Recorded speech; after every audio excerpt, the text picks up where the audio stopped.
ചോദിക്കുകയാണ് ഈ തുലാഭാരം എന്നൊക്കെ വെച്ചാൽ എന്താ, ശരിക്കും കളഭം എന്ന് വെച്ചാൽ എന്താന്ന് ചോദിക്കുകയാണ്. അപ്പൊ മുത്തശ്ശി ആകെ ഞെട്ടിപ്പോവാണ്. എനിക്കത് വേണം, എനിക്കിത് വേണം, അങ്ങനത്തെ കാര്യങ്ങളല്ല നമ്മൾ പ്രാർത്ഥിക്കുന്നത്. മൈപ്പിയിലൊക്കെ കുത്തിയിട്ടാണ് ഒരു കുഞ്ഞൊരു കുട്ടിയാണ് നിൽക്കുന്നത്. തന്നെ അനുഭവിക്കാൻ സാധിച്ചിട്ടുണ്ടാവും. ചിലരുടെ രൂപത്തില്, ചിലരുടെ വാക്കുകളിൽ പോലും ഗുരുവായൂരപ്പൻ വന്നിട്ടുണ്ടാവും. എല്ലാവർക്കും നമസ്കാരം. ഇന്നത്തെ വീഡിയോയിൽ നമ്മൾ പറയാനായിട്ട് പോകുന്നത് ഗുരുവായൂരപ്പന്റെ ഭക്തവാത്സല്യത്തിന്റെ കഥയാണ്. നമ്മുടെയൊക്കെ ജീവിതത്തില് എന്തെങ്കിലും പ്രശ്നം വരുമ്പോൾ നമ്മൾ ഭഗവാനെയാണ് ആശ്രയിക്കുക. അത് ചെറുതാവട്ടെ വലുതാവട്ടെ, എന്ത് പ്രശ്നമായാലും ഗുരുവായൂരപ്പ എന്ന് വിളിക്കാത്തവരുണ്ടാവില്ല അല്ലേ? അപ്പോ ഇന്ന് പറയാൻ പോകുന്നത് അത്തരത്തിലൊരു കഥയാണ്. അങ്ങനെ തന്റെ ഭക്ത വിളിച്ചപ്പോ ഓടി വന്ന ഗുരുവായൂരപ്പന്റെ കഥയാണ് ഇന്ന് പറയാൻ പോകുന്നത്. അപ്പൊ കഥ പറയാലേ. പണ്ട് ഗുരുവായൂരിന് അടുത്തൊന്നല്ല, കുറച്ച് അകലെയാണ് ഒരു ഇല്ലുണ്ടായിരുന്നു. അവിടെ ഒരു മുത്തശ്ശി, ഗുരുവായൂരപ്പന്റെ ഭക്തയായ ഒരു മുത്തശ്ശി ഉണ്ടായിരുന്നു. നല്ല സമ്പന്നമാട്ടോ ഇല്ലം. അപ്പൊ അവിടെ ജോലിയൊക്കെ നോക്കുന്ന ഒരു അമ്മ ഉണ്ടായിരുന്നു. ആ അമ്മയ്ക്കൊരു മകള്, ഭാമ എന്നാണ് പേര്. ചെറിയ കുട്ടിയാണ്. അപ്പൊ ഈ അമ്മ, ഈ ജോലിക്ക് നിൽക്കുന്ന അമ്മയാണ് അവിടുത്തെ. പക്ഷെ ഈ മുത്തശ്ശിനെ സ്വന്തം അമ്മയെ പോലെയാണ് നോക്കുക. മുത്തശ്ശിക്കും ഈ അമ്മേനെ സ്വന്തം മകളെ പോലെയാണ്. അങ്ങനെ ഈ അമ്മാമ്മനെ നന്നായിട്ട് തന്നെ ഈ അമ്മ നോക്കും. അങ്ങനെ കുറച്ചു കഴിഞ്ഞപ്പോ ഈ അമ്മ മരിച്ചു പോവാണ്. ഭാമ ഒറ്റയ്ക്കാവുകയാണ്. അപ്പോ ഈ മുത്തശ്ശിക്ക് ഈ അമ്മനോട് വളരെയധികം സ്നേഹമായിരുന്നല്ലോ. അപ്പൊ ആ അമ്മയുടെ മകളാണ് ഭാമ. അതറിഞ്ഞിട്ട് മുത്തശ്ശി ഭാമനെ തന്റെ കൂടെ കൂട്ടുകയാണ്. പിന്നീട് ആ ഇല്ലത്തില് ഭാമ അങ്ങനെ ജീവിക്കുകയാണ്. അവിടെ ഒരു ജോലിക്കാരിയുടെ മകൾ എന്ന നിലയിലല്ല, അവിടെ മുത്തശ്ശിയുടെ സ്വന്തം മകൾ എന്ന പോലെയാണ് അവിടെ ജീവിക്കുന്നത്. അപ്പോ ഈ ഒരു സമയത്ത് അവിടെ മുത്തശ്ശിയുടെ കൊച്ചുമക്കളൊക്കെ ഉണ്ടല്ലോ, അവർക്കൊക്കെ മുത്തശ്ശി ഇങ്ങനെ ഗുരുവായൂരപ്പന്റെ കഥകൾ പറഞ്ഞു കൊടുക്കും. ആ സമയത്ത് ഭാമനെയും വിളിച്ചിരുത്തിയിട്ട് ഗുരുവായൂരപ്പന്റെ കഥകൾ പറയും. അങ്ങനെ ഒരിക്കലും കഥകൾ പറയുമ്പോൾ മുത്തശ്ശി പറയും, ഗുരുവായൂരപ്പൻ ഗുരുവായൂരിലുണ്ട്, ഉണ്ണിക്കണ്ണൻ ഗുരുവായൂരിലുണ്ടെന്ന് പറയും. അപ്പോൾ ഭാമയ്ക്ക് വലിയ അത്ഭുതമായി. കൃഷ്ണനൊക്കെ ശരിക്കും ഗുരുവായൂർ അമ്പലത്തിലുണ്ടോ എന്നൊരു അത്ഭുതമായി. അങ്ങനെ മുത്തശ്ശിനോട് അത് ചോദിക്കുക തന്നെ ചെയ്തു. മുത്തശ്ശി പറഞ്ഞു, തീർച്ചയാണ് ഗുരുവായൂരപ്പൻ അവിടെ, നിനക്ക് ഗുരുവായൂർ അമ്പലത്തിൽ ചെന്ന് കഴിഞ്ഞാൽ ഗുരുവായൂരപ്പനെ കാണാൻ സാധിക്കുന്നു പറയാണ്. അപ്പൊ ഭാമ വിചാരിക്കുകയാണ്, കൃഷ്ണനെ നേരിട്ട് കാണാം, അങ്ങനെ ഒന്ന് വിചാരിക്കുക കേട്ടോ. അങ്ങനെ കാലങ്ങൾ കടന്നു പോവാണ്. ഭാമയ്ക്ക് ഒരു 10-24 വയസ്സായി. ആ ഒരു സമയത്തിൽ ഞാൻ പറഞ്ഞു മുത്തശ്ശിക്ക് കൊച്ചുമക്കളൊക്കെ ഉണ്ട്. അതിലൊരു മകളുടെ കല്യാണം കഴിയാണ്.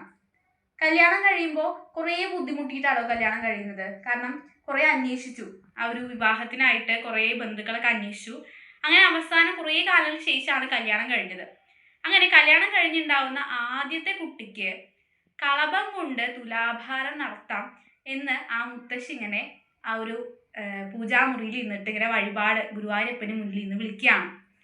അങ്ങനെ ഈ വഴിപാട് വിളിക്കുന്നത് ഭാമ കേൾക്കുന്നുണ്ട്. അപ്പൊ ഭാമയ്ക്ക് ആദ്യമായിട്ടാണ് ഈ തുലാഭാരം എന്ന് പറയുന്ന ഒരു വാക്ക് ഭാമ കേൾക്കുന്നത്. അങ്ങനെ മുത്തശ്ശി പൂജാമുറിയിൽ നിന്ന് ഇറങ്ങി വന്നതിന് ശേഷം ചോദിക്കുകയാണ്, ഈ തുലാഭാരം എന്നൊക്കെ വെച്ചാൽ എന്താ, ശരിക്കും കളഭം എന്ന് വെച്ചാൽ എന്താന്ന് ചോദിക്കുകയാണ്. അപ്പൊ മുത്തശ്ശി ആകെ ഞെട്ടിപ്പോവാട്ടോ.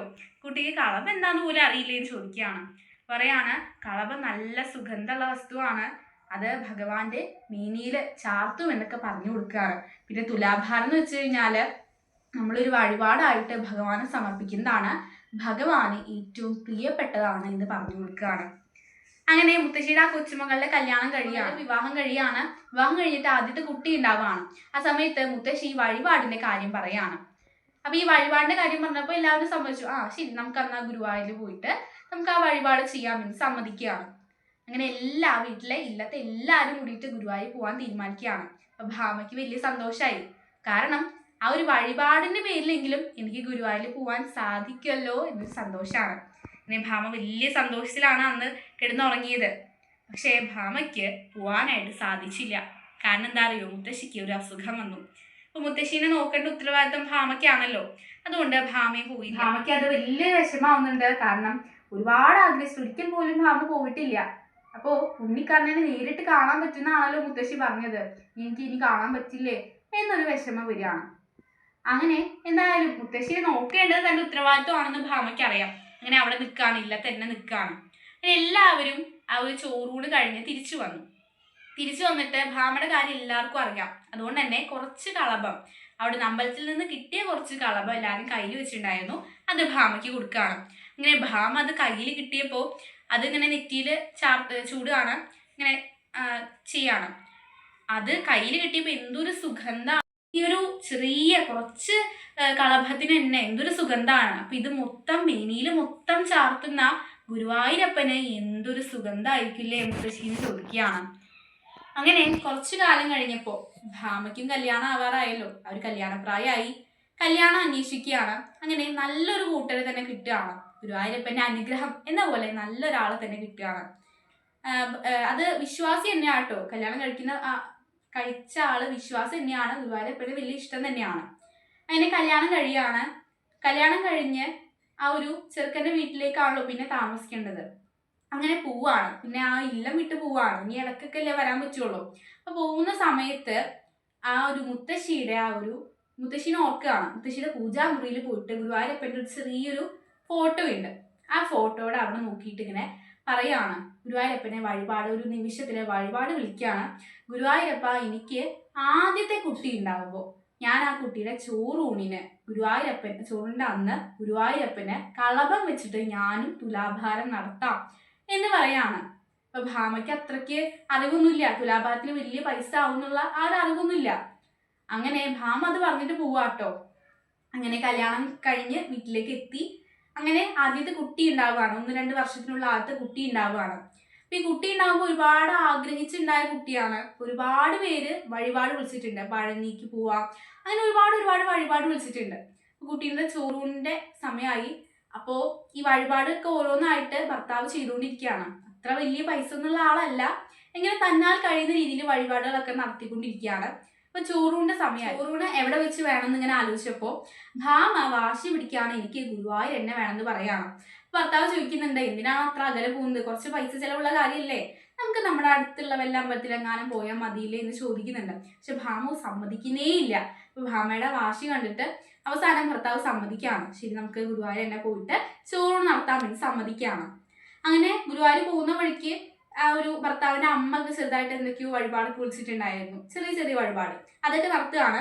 ഗുരുവായൂർ എത്തിക്കഴിഞ്ഞ് ചോറൂണൊക്കെ നടത്തി, കുറച്ചൊക്കെ പൈസ ചിലവായി.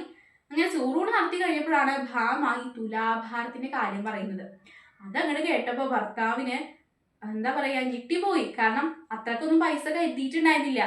പക്ഷെ എന്തായാലും ഇപ്പോൾ ഗുരുവായൂരപ്പനെ മുന്നിൽ വെച്ചിട്ട് ഭാമ പറഞ്ഞതല്ലേ, ഇനിയിപ്പോൾ എന്താ ചെയ്യുക. അങ്ങനെ ഭർത്താവ് സമ്മതിക്കുകയാണ്. ശരി, നമുക്കൊന്ന് പോയി നോക്കാമെന്ന് പറയാണ്. അങ്ങനെ ആ ഒരു ദേവസ്വം ജീവനക്കാരെ തുലാഭാര തട്ട് കണ്ടിട്ടുണ്ടാവുമല്ലോ, ആ ഒരു ഭാഗത്തേക്ക് പോവാണ്. ദേവസ്വം ജീവനക്കാരോട് പറയാണ് കാര്യം. അങ്ങനെ അവർ പെട്ടെന്ന് പറയാണ്, എന്ത് വെച്ചിട്ടാണ് തുലാഭാരം നടത്തുന്നതെന്ന് ചോദിക്കുകയാണ്. പറയും, എനിക്ക് കളഭം വെച്ചിട്ടാണ്. ചോദിക്കുകയാണ്, കളഭം വെച്ചിട്ടാ ചെയ്യണമെങ്കിൽ നിങ്ങൾ നേരത്തെ കൂട്ടി ബുക്കൊക്കെ ചെയ്യണ്ടേ, ഇവിടെ വന്ന് ഇങ്ങനെ പറഞ്ഞു കഴിഞ്ഞാൽ പെട്ടെന്ന് എടുത്തു തരാൻ പറ്റില്ല എന്ന് പറയാണ്. ഭാമയ്ക്ക് ആകെ വിഷമായി. അപ്പോൾ അവരിങ്ങനെ വിഷമിച്ചിട്ട് പോവാണ്. അങ്ങനെ ഈ ഭാമയുടെ വിഷമം കണ്ടിട്ട് ആ ഒരു ദേവസ്വം ജീവനക്കാര്, ശരി നിങ്ങൾ ഉച്ചയ്ക്ക് ശേഷം നട തുറന്നിട്ട് വായോ, എന്തെങ്കിലും നോക്കാമെന്ന് പറയാണ്. അങ്ങനെ ഉച്ചയ്ക്ക് ശേഷം വരുമ്പോൾ വളരെ കുറച്ച് കളബ് ഉണ്ടായിരുന്നു. ആ കളബ് ഇങ്ങനെ തുലാഭാര തട്ടിൽ വെക്കുകയാണ്. അതിന്റെ പൈസ കൊടുക്കണം കേട്ടോ.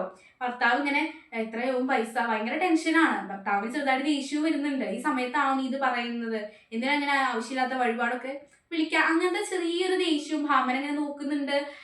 ഭാമയ്ക്കാണെങ്കിൽ കണ്ണീര് വരികയാണ്. ആകെ പേടിയും, എത്ര രൂപയാവും, ഭർത്താവിന് വിഷമാവും, അങ്ങനത്തെ പേടിയായിട്ട് കണ്ണീര് വരുന്നുണ്ട്. ഭർത്താവാണെങ്കിൽ വലിയ ദേഷ്യത്തില് ഇങ്ങനെ പൈസ, ഒരു കളഭം കൂടുന്നതിനനുസരിച്ച് ഭാമനെ ഭയങ്കര ദേഷ്യത്തില് നോക്കുകയാണ്. അങ്ങനെ എത്ര വെച്ചിട്ട് ആ കുട്ടിയുടെ അളവ് എത്തുന്നില്ല, കുട്ടിയുടെ ഭാരം എത്തണമല്ലോ, അതിങ്ങനെ ഉയരുന്നില്ല തുലാഭാര തട്ട്. ഭാമ കരയാൻ തുടങ്ങുകയാണ്. മുഴുവൻ ഇങ്ങനെ കണ്ണീരിങ്ങനെ വരികയാണ്. എന്റെ ഗുരുവായൂരപ്പ, എന്നൊന്ന് രക്ഷിക്കണേ, ഞാൻ അറിയാതെ വിളിച്ചു പോയതാണ് എന്നൊക്കെ പറഞ്ഞ് ഇങ്ങനെ കരച്ചിൽ വരികയാണ്. ഭർത്താവിന്റെ മുഖം നോക്കുമ്പോൾ അതിനേക്കാൾ കരച്ചിൽ വരികയാണ്. അത്ര ദേഷ്യത്തിലാണ് നിൽക്കുന്നത്. ചെയ്യുന്ന ആലോചിക്കുമ്പോൾ പെട്ടെന്ന് തുലാഭാര തട്ടങ്ങൾ ഉയരുകയാണ്. അപ്പൊ ദേവസ്വം ജീവനക്കാരൊക്കെ നോക്കുകയാണ്, ആരെങ്കിലും പിടിച്ചിട്ടുണ്ടോ. അങ്ങനെ വെച്ചിട്ട് അവര് ചുറ്റും നടന്നു നോക്കുക കേട്ടോ, ആരും കാണുന്നില്ല. അങ്ങനെ ഭാമ ഇങ്ങനെ കരയാണല്ലോ, ഇത് കാണുന്നില്ല ഭാമ. അപ്പോൾ തുലാഭാര തട്ട് ഉയർന്നു എന്ന് ഭർത്താവ് ഇങ്ങനെ പറഞ്ഞു കേട്ടപ്പോഴാണ് ഭാമ തുലാഭാര തട്ടിക്ക് നോക്കുമ്പോൾ അത് രണ്ടും, കുഞ്ഞിന്റെ ആ ഒരു ഭാഗവും ഈ ഒരു കളഭം വെച്ച ഭാഗവും രണ്ടും സമമായിട്ട് നിൽക്കുന്നു. പിന്നെ ഭാമ എന്താ സംഭവിച്ചതെന്ന് വെച്ചിട്ടുണ്ടെങ്കിൽ നോക്കുന്ന സമയത്താണ് ഭാമ കാണുന്നത് ഒരു ചെറിയൊരു കൈ തുലാഭാര തട്ടിന്റെ അവിടെ പിടിച്ചിട്ടുണ്ട്. അവിടെ മയിൽപ്പീലൊക്കെ കുത്തിയിട്ടാണ് ഒരു കുഞ്ഞൊരു കുട്ടിയാണ് നിൽക്കുന്നത്. തന്നെ എല്ലാവർക്കും മനസ്സിലായിട്ടുണ്ടാവും. അത് സാക്ഷാൽ ഗുരുവായൂരപ്പൻ തന്നെയാണ്. ആ തുലാഭാര തട്ട് തൻ്റെ കൈ കൊണ്ട് ഉയർത്തി പിടിക്കുകയാണ് ഗുരുവായൂരപ്പൻ. പക്ഷേ ഈ ഒരു കാഴ്ച കണ്ടത് ഭാമ മാത്രാട്ടോ, വേറെ ആരും ഇത് കണ്ടിട്ടില്ല. ബാക്കി എല്ലാവരും ഇതെന്ത് ഇങ്ങനെ വിചാരിച്ച് ഞെട്ടി നോക്കുകയാണ്. ഭാമ മാത്രം കാണുന്നുണ്ട്. ഈ ഒരു തുലാഭാര തട്ട് പിടിച്ചിരിക്കുന്നത് സാക്ഷാൽ ഗുരുവായൂരപ്പനാണ് എന്ന കാര്യം ഭാമ കണ്ടിട്ടുണ്ട്. അങ്ങനെ ഭാമയ്ക്ക് എന്താ ആരോടെ പറയേണ്ടത് ഒന്നും അറിയില്ല. ഭാമയ്ക്ക് അങ്ങനെ ഭഗവാനെ പ്രാർത്ഥിച്ച് അവിടെ നിൽക്കുകയാണ്. ഈ ഒരു കഥ കേൾക്കുമ്പോൾ ഇവിടെ അത്ര വലിയ വലിയ ജീവൻ രക്ഷിക്കുന്ന അങ്ങനത്തെ കാര്യമൊന്നുമല്ല. പക്ഷെ അവിടെ ഭാമയ്ക്ക് ഉണ്ടായ ഒരു വിഷമം അത് തീർക്കാൻ നമ്മുടെ ഗുരുവായൂരപ്പൻ വരികയാണ്. നമ്മുടെ ജീവിതത്തിലും അങ്ങനെ ചിലപ്പോൾ ഭഗവാൻ നേരിട്ടൊന്നും വന്നില്ലാതിരിക്കാം.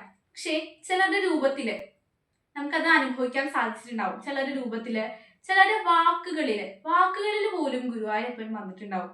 നിങ്ങൾ ആ സമയത്ത് ആലോചിക്കേണ്ടത് അത് ഗുരുവായൂരപ്പനാണ് എന്ന കാര്യമാണ്.